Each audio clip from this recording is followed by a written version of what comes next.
सी Katoch, general साहब मैं आपसे जानना समझना चाहूंगा, सबसे पहली बात, ये जो विरोध एक तरह से देख रहे हैं कई जगह पर जो इसका विरोध हो रहा है, लोग सड़कों पर उतरे हैं, खास करके बिहार में ज्यादा हो रहा है, इसके पीछे क्या कारण आप देखते हैं?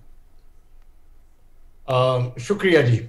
देखिए, जहां तक विरोध जो हो रहा है, जो विरोधी दंगे कर रहे हैं और वो कह रहे हैं कि हमारी नौकरियां चली गई, सबसे पहले तो मैं इनका ये कहना चाहता हूं कि अगर आपको ये स्कीम पसंद नहीं है तो आप कोई दूसरी नौकरी ढूंढ ले, लेकिन अगर फौज में आना है तो इस प्रकार के दंगे सड़कों में करना ये फौज के अनुसार के इससे बिल्कुल अगेंस्ट है और इसका मैं कड़े दिल से निंदा करता हूं।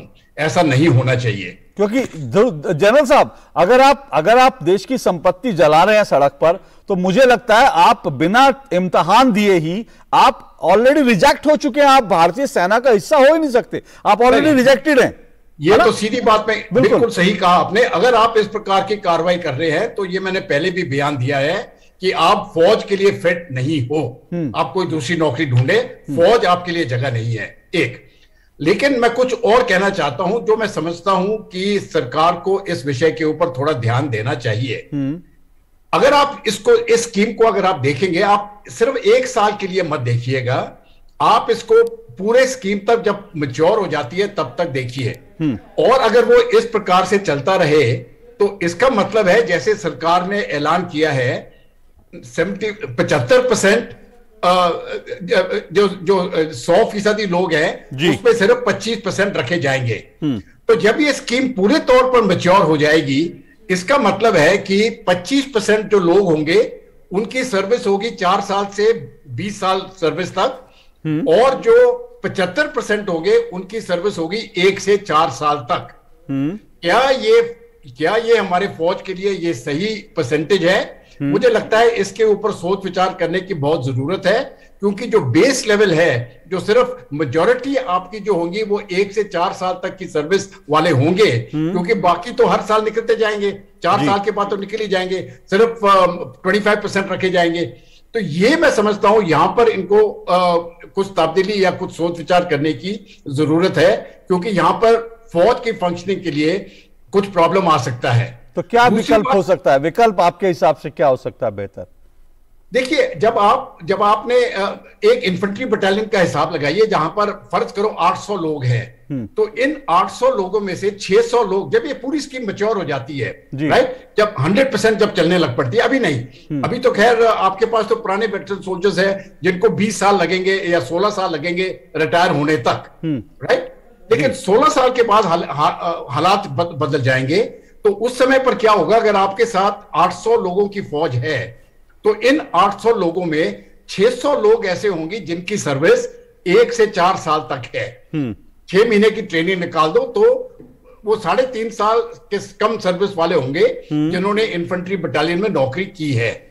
ये मैं समझता हूं और ये मेजॉरिटी होगा आपका। तो इस प्रकार के यंग सोल्जर्स ही होंगे, और जो मैच्योर सोल्जर्स हैं उन्होंने बाकी जगह भी जाना है, ड्यूटीज भी होते हैं, इंस्ट्रक्टर्स बन के बाहर जाते हैं, तो ज्यादा करके नफरी इन अग्निपथ स्कीम के मुताबिक इन अग्निवीरों की होगी।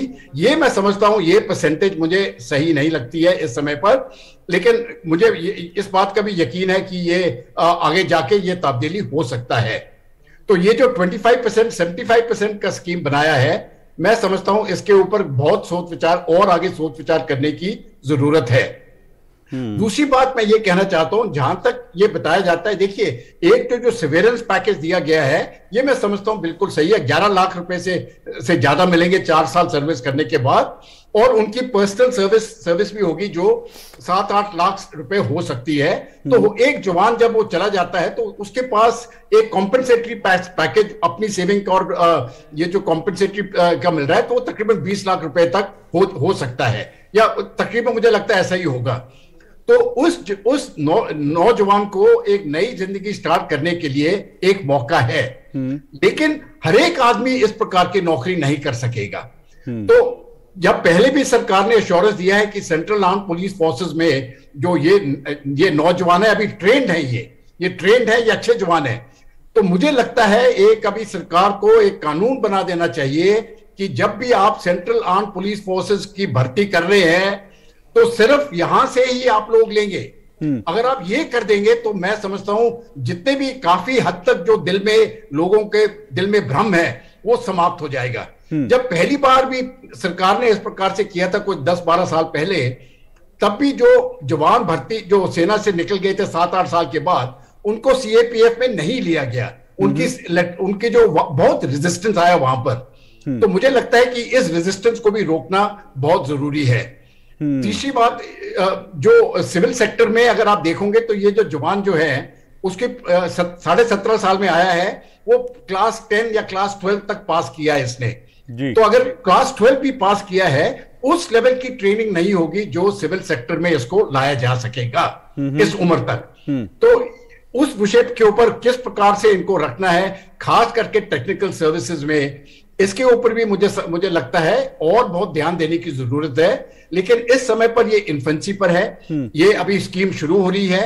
आगे जाके, क्योंकि ये पहली बार इस प्रकार के, और ये रेवोल्यूशनरी स्कीम है, इस पे कोई शक नहीं है, लेकिन पहली बार आ रही है तो इसको काफी ट्वीकिंग करने की मुझे लगता है आवश्यकता है। और एक आखिरी बात बोलना चाहता हूं मैं, जहां तक रही इसका शुरुआत क्यों किया कि भाई पेंशन बिल घट जाएगा, तो मैं समझता हूं जहां तक पेंशन बिल की बात है, ये देश को इसके बारे में सोचना नहीं चाहिए, ये देश के रक्षा का मामला है। तो पेंशन इसमें उस प्रकार से कहना कि पेंशन का ज्यादा पे आउट हो रहा है, ये मैं समझता हूं भारत सेना के लिए ये सही बात नहीं होगा कहना कि इतना पेमेंट पेंशन पे जा रहा है। जो हमारे पॉलिटिशियन है, जो मेंबर्स ऑफ पार्लियामेंट है, मेंबर्स ऑफ लेजिस्लेटर है, वो 5 साल सर्विस करते हैं और पूरी उम्र भर उनको पेंशन मिलती है। तो पेंशन का विषय बीच में नहीं आना चाहिए। फोर्स इफेक्टिवनेस का विषय जो है वो इसकी बॉटम लाइन होना चाहिए। और इस स्कीम को अगर आप उस नजरिए से देखें और जिस प्रकार से जो ट्वीकिंग करने की आगे जरूरत पड़ेगी, अगर वो करते रहेंगे, तो मैं समझता हूं इससे ये फायदेमंद स्कीम हो सकती है। ठीक है, आप जो कह रहे हैं